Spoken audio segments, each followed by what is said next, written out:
আসসালামু আলাইকুম ভিউয়ার্স, বাংলাদেশের সর্বশেষ আপডেট সংবাদে আপনাদের স্বাগত। বিভিন্ন রাজনৈতিক দলের উত্তেজনাপূর্ণ কর্মকাণ্ডের প্রভাবে সারা দেশ উত্তাল। জানিয়ে দেব হাতে থাকা সর্বশেষ আপডেট বাংলা সংবাদ। প্রথমেই সংবাদ শিরোনাম। বেনজির নিয়ে যা বললেন র্যাবের নতুন মহাপরিচালক।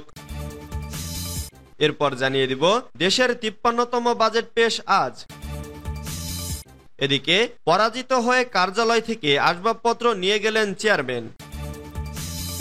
এরপর জানিয়ে দিব এমপি আনারের আসন নিয়ে যে সিদ্ধান্ত।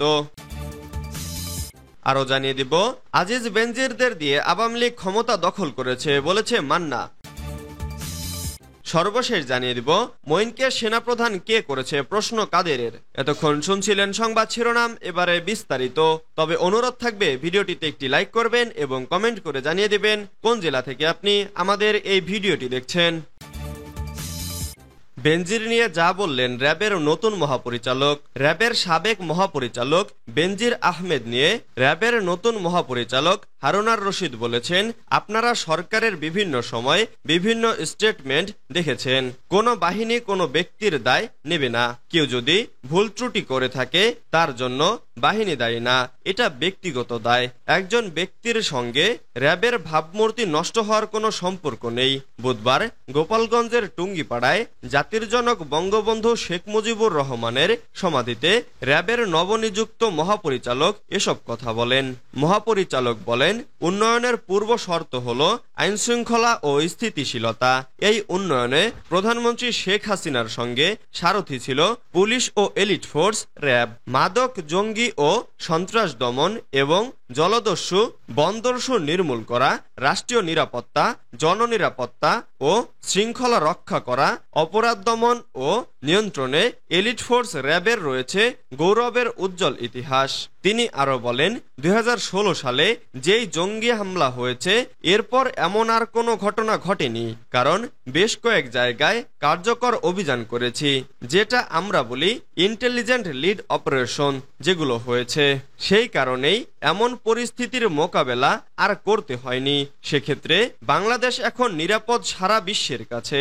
সেক্ষেত্রে আইন শৃঙ্খলা রক্ষাকারী বাহিনীর মধ্যে র্যাবের অসামান্য ভূমিকা রয়েছে। দেশের ৫৩তম বাজেট পেশ আজ। স্বাধীন বাংলাদেশের ৫৩তম বাজেট উত্থাপন হতে যাচ্ছে আজ। সুখী, সমৃদ্ধ, উন্নত ও স্মার্ট বাংলাদেশ বিনির্মাণে অঙ্গীকার স্লোগানে অর্থমন্ত্রী আবুল হাসান মাহমুদ আলী আগামী ২০২৪-২৫ অর্থ বছরের জন্য প্রস্তাবিত বাজেট উত্থাপন করবেন। এটি হবে তার প্রথম বাজেট ঘোষণা এবং আওয়ামী লীগ সরকারের টানা চতুর্থ মেয়াদের প্রথম বাজেট। বৃহস্পতিবার ৬ জুন বিকেল ৩টায় সংসদে তিনি প্রস্তাবিত বাজেট উত্থাপন করবেন। সাধারণত বাজেট অধিবেশন দীর্ঘ হয়। আগামী ৩০ জুন বাজেট পাশ হওয়ার কথা রয়েছে। অর্থ মন্ত্রণালয় সূত্র জানিয়েছে, প্রস্তাবিত বাজেটের আকার হবে ৭,৯৭,০০০ কোটি টাকা। বাজেটে রাজস্ব আয়ের লক্ষ্যমাত্রা থাকছে ৫,৪১,০০০ কোটি টাকা। বাকি ২,৫৬,০০০ কোটি টাকা ঋণ নেওয়ার লক্ষ্যমাত্রা থাকবে। ২,৬৫,০০০ কোটি টাকার বার্ষিক উন্নয়ন কর্মসূচি ইতোমধ্যে অনুমোদন দেওয়া হয়েছে।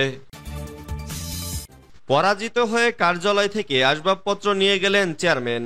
সিলেটের কোম্পানীগঞ্জে উপজেলা পরিষদ নির্বাচনে পরাজিত চেয়ারম্যান প্রার্থী অফিস কার্যালয়ের ডেকোরেশন ভেঙে সকল আসবাবপত্র ও মালামাল নিয়ে যাওয়ার একটি ভিডিও সামাজিক যোগাযোগ মাধ্যমে বেশ ভাইরাল হয়েছে। এ নিয়ে সমালোচনার ঝড় বইছে সর্বত্রই। নেটিজেনরা সামাজিক যোগাযোগ মাধ্যমে ফেসবুকে এই ভিডিও আপলোড করে নানা মন্তব্য করেছেন। ভাইরাল হওয়া ওই ভিডিওতে দেখা যায় কোম্পানীগঞ্জ উপজেলা পরিষদের চেয়ারম্যানের কক্ষে কয়েকজন শ্রমিক হাতুড়ি দিয়ে অফিসের ডেকোরেশন ভাঙছেন। এ সময় অফিসে পূর্ববর্তী চেয়ারম্যানদের নামফলক ও এসির লাইন খুলে ঝুলন্ত অবস্থায় রুমে পড়ে থাকতে দেখা যায়। এছাড়া চেয়ারম্যান কার্যালয়টিতে কয়েকটি চেয়ার ছাড়া কোনো আসবাবপত্র দেখা যায়নি। খোঁজ নিয়ে জানা যায়, কোম্পানীগঞ্জ উপজেলা পরিষদ নির্বাচনে বর্তমান চেয়ারম্যান শামীম আহমেদ শামীম ৬,০১৫ ভোটে মোহাম্মদ মজির উদ্দিনের কাছে পরাজিত হন। নির্বাচনে পরাজয়ের পর থেকে তিনি নিয়মিত অফিস করেননি। এমপি আনারের আসন নিয়ে যে সিদ্ধান্ত। ঝিনাইদহ ৪ আসনের সংসদ সদস্য আনোয়ারুল আজিম আনারের আসনের বিষয়ে দ্বাদশ জাতীয় সংসদের কার্য উপদেষ্টা কমিটির দ্বিতীয় বৈঠকে আলোচনা হয়েছে। এমপি আনারের মৃত্যুর বিষয়টি এখনো নিশ্চিত হওয়া যায়নি বলে বৈঠকে কোনো সিদ্ধান্ত নেওয়া হয়নি। তবে আনুষ্ঠানিক নিশ্চিত হলেই তার আসনটি শূন্য ঘোষণা করা হবে। বুধবার ৫ June speaker doctor Shirin Sharmin চৌধুরীর সভাপতিত্বে দ্বাদশ জাতীয় সংসদের কার্য উপদেষ্টা কমিটির দ্বিতীয় বৈঠক জাতীয় সংসদ ভবনে অনুষ্ঠিত হয়। জানা গেছে, বৈঠকে ভারতের কলকাতায় খুন হওয়া ঝিনাইদহ ৪ আসনের সংসদ সদস্য আনোয়ারুল আজিম আনারের বিষয়টি কমিটির সদস্য শেখ ফজলুল করিম সেলিম তোলেন। তার মৃত্যুর বিষয়টি আনুষ্ঠানিকভাবে নিশ্চিত হওয়ার পর ওই আসনটি শূন্য ঘোষণার সিদ্ধান্ত হয়। আজিজ বেনজিরদের দিয়ে আওয়ামী লীগ ক্ষমতা দখল করেছে বলেছেন মান্না।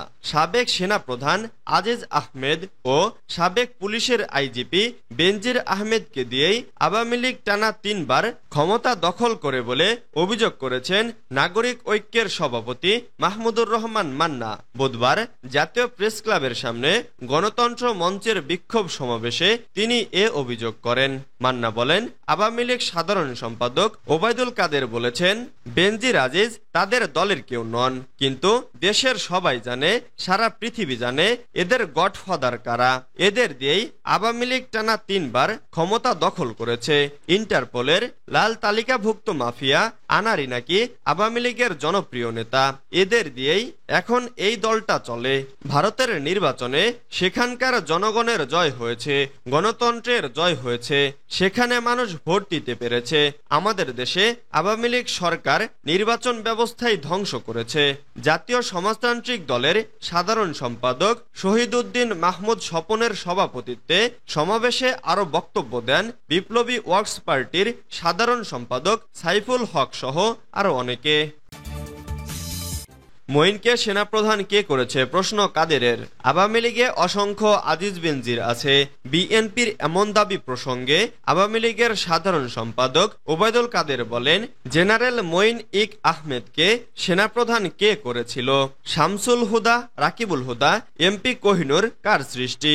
৮ জন ডিঙিয়ে মঈন উক আহমেদকে সেনাপ্রধান কে করেছে? মির্জা ফখরুল সাহেবের এতটুকু লজ্জা করে না? নিজেরা যা করেছে তা এখন আওয়ামী লীগের ওপর চাপাচ্ছে। দুদক স্বাধীন, মন্ত্রীরাও কোনো দুর্নীতি করলে তদন্ত ও মামলা করতে পারে দুদক। বুধবার ৫ জুন রাজধানীর ধানমন্ডিতে এক প্রেস ব্রিফিংয়ে একথা বলেন তিনি। বিএনপি দুর্নীতির বিরুদ্ধে আন্দোলন করবে, এটা বছরের সেরা কৌতুক বলে দাবি করলেন ওবায়দুল কাদের। উপজেলা নির্বাচন নিয়ে ওবায়দুল কাদের বলেন, নির্বাচন সংঘাতপূর্ণ হবে এমন আশঙ্কা করলেও বাস্তবে তেমন হয়নি। দু একটি বিচ্ছিন্ন ঘটনা ছাড়া নির্বাচন ছিল শান্তিপূর্ণ, কোনো হতাহতের খবর পাইনি। চতুর্থ ধাপে ভোটার উপস্থিতি ৩৪% বেশি।